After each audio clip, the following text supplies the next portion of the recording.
Մի բան ակնհայտ է, որ այդ ուսուցիչները, որոնք ստանում են 600,000, 700,000, քանի հոգի են։ 700,000-ը վերջի տվյալով 13 հոգի են,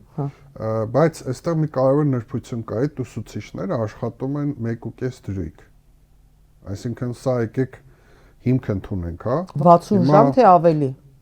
շաբաթը։ Չէ, շաբաթը 30 ժամ, որը իմ կարծիքով բավական ծանր ծանրաբեռնվածություն է, անգամ ես կասեի անթույլատրելի,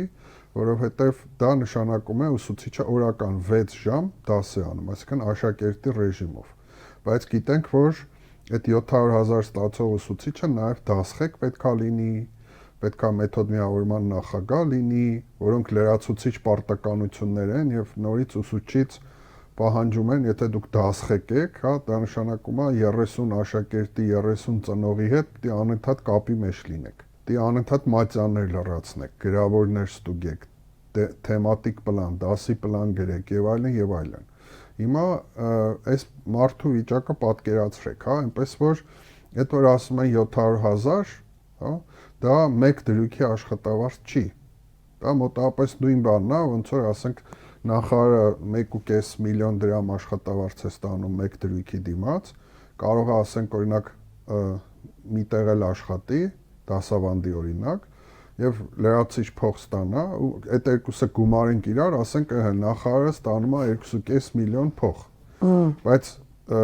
այդ 2.5 միլիոնը հաշվում է իր 1.5 դրույքը արդեն լրացիչ աշխատանք անում այդ մարդը։ 1 դրույք աշխատող ուսուցիչը, 1 դրույքով աշխատող ուսուցիչը առավելագույնը կարող է մոտենալ 500,000-ի, առավելագույնը։ Որոշ ուսուցիչներ, որոշ առարկաների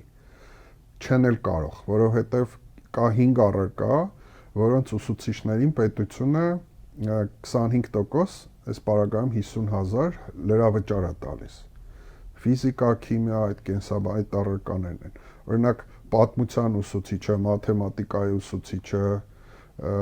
իրանք չեն կարող 500,000 ստանալ, որտեղ այդ 50,000 լրավճարը իրանց չի հասնում։ Ինչու՞։ Որովհետև պետությունը որոշել է, որ 5 առարկաների գծով ուսուցիչները պետք է լրավճար ստանան։ Տրամաբանությունը այն է, որ ժամանականակը քիչ է այդ առարկաների եւ մարդը շատ հաճախ 6 ժամով, 12 ժամով է աշխատում, հետեւաբար իրան մի քիչ լրավճար տանք, որ ինքը ուզենա գա դպրոց։ Իհարկե սա այդքան էլ այսպես տրամաբանական չի, որովհետեւ ստացվում է, որ մյուս առարկաների հանդեպ մենք խտրական վերաբերմունք ենք ցույց տալիս։